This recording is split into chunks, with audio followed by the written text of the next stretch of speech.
Do you need religion in order to have a coherent moral framework?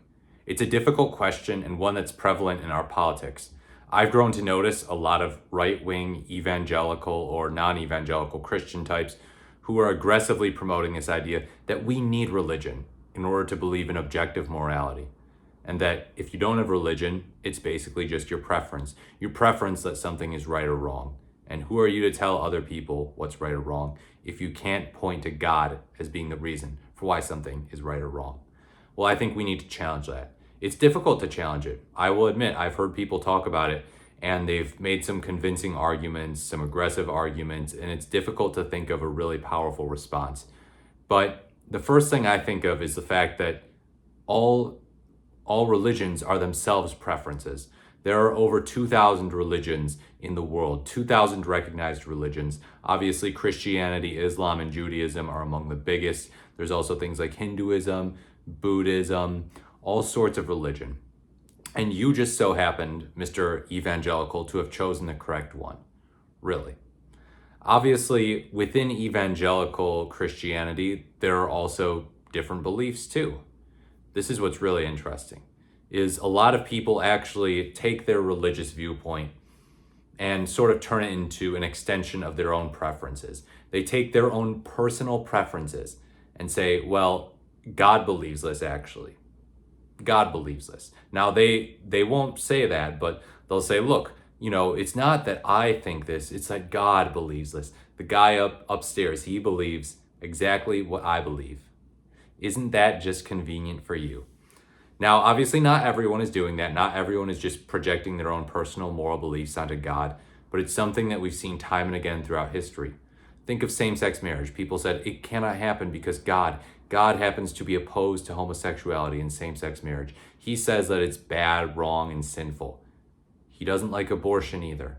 This was something, unfortunately, that a lot of people back in the early 1900s, late 1800s during Jim Crow, they used religion to justify both slavery earlier on and segregation. They said we have to keep the races separate. They used it to oppose interracial marriage. They said, look, it's not me. It's not my problem. It's just God doesn't want it. God wants the races separate. And yeah, they skated by on that. And now it's like, well, most hardcore evangelicals probably wouldn't come out and say they're opposed to things like interracial marriage. They're still opposed to same-sex marriage, generally speaking, but they're not going to say, oh, we oppose interracial marriage.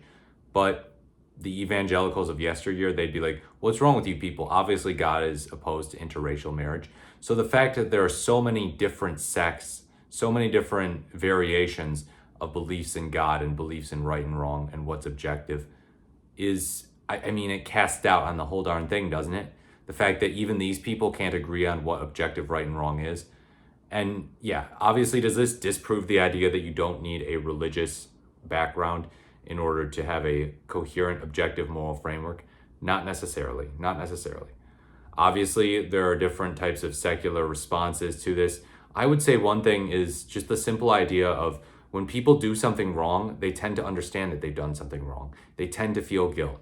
Fully grown adults whose prefrontal cortexes are fully developed, that usually happens around the age of 25, they understand that when they've done something wrong to an innocent person or done something perhaps to a not so innocent person but that they did not deserve, they feel guilt. That's why they apologize. We have moral compasses. We do. We have innate moral compasses in ourselves regardless of religion. Now, does religion help you understand morality? It's possible that it could. It's possible that it could.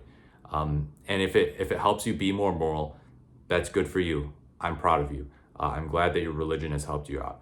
But let's also not ignore the glaring issue with people who say, oh, you need God in order to know that certain things are wrong. You need God in order to not do certain things that are wrong.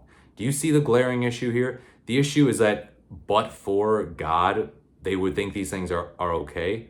But for God commanding them not to do these things, they would potentially go out and do those things. Isn't that a damning confession? Whereas secular people like me, I'm an agnostic.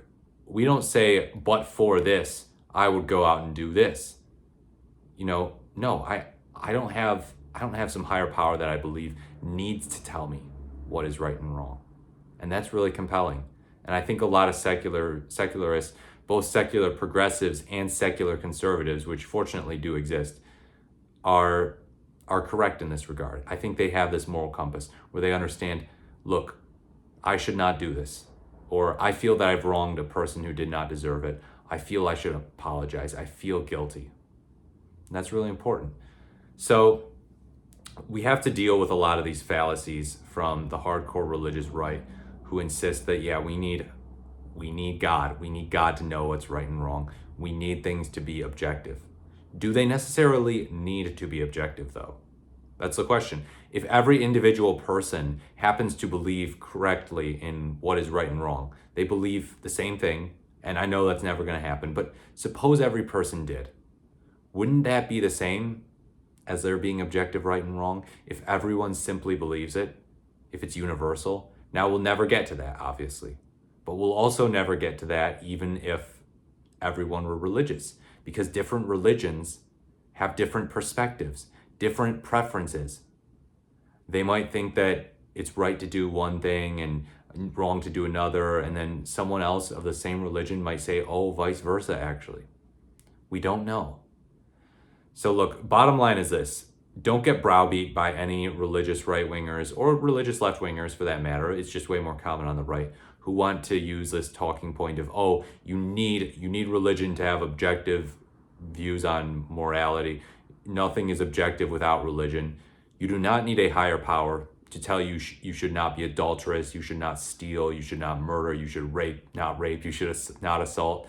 You do not need a higher power to tell you any of that. It's something that's innate.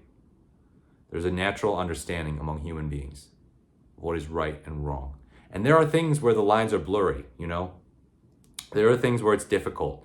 For example, people who are extremely impoverished might feel it's morally necessary to steal, to shoplift, something like that.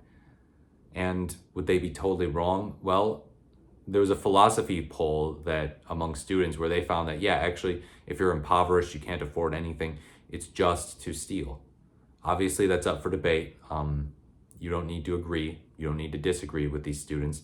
But there are different perspectives. People do what they've got to do, and sometimes they commit harms to others.